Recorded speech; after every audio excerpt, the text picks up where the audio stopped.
This story is about unforgiveness.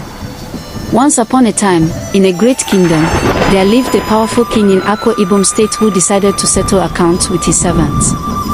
Among them was a man named Yuko, who owed him an enormous debt, 10,000 talents, an amount so large that it was impossible for any servant to repay in a lifetime. The king summoned the Yuko and demanded repayment. But the servant, trembling and desperate, fell to his knees and cried, "Master, have patience with me, and I will pay you all." The king looked upon the servant with compassion. Though the debt was massive, he was moved by the man's pleading and released him, forgiving the entire debt. It was a moment of undeserved mercy, a fresh start, a new life. Overjoyed, the servant left the palace with his burden lifted.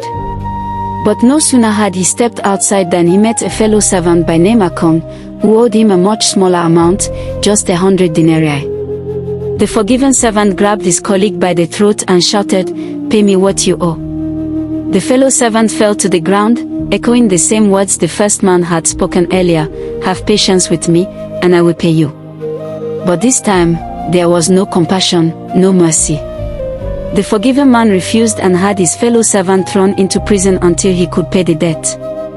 News of this cruel act spread quickly.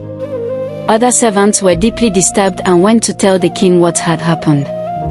The king, shocked and angry, summoned the man he had forgiven. "You wicked servant," the king thundered. "I forgave you all that debt because you pleaded with me.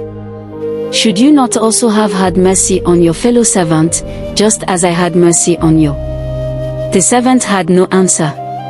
In righteous anger, the king handed him over to the jailers to be tortured until he could repay all he owed, a sentence that would last a lifetime. Lesson: mercy is not a gift to be hoarded but a grace to be shared. Those who receive forgiveness must also learn to forgive. The unforgiving servant was condemned not because he had once owed much, but because, having received mercy, he chose not to extend it.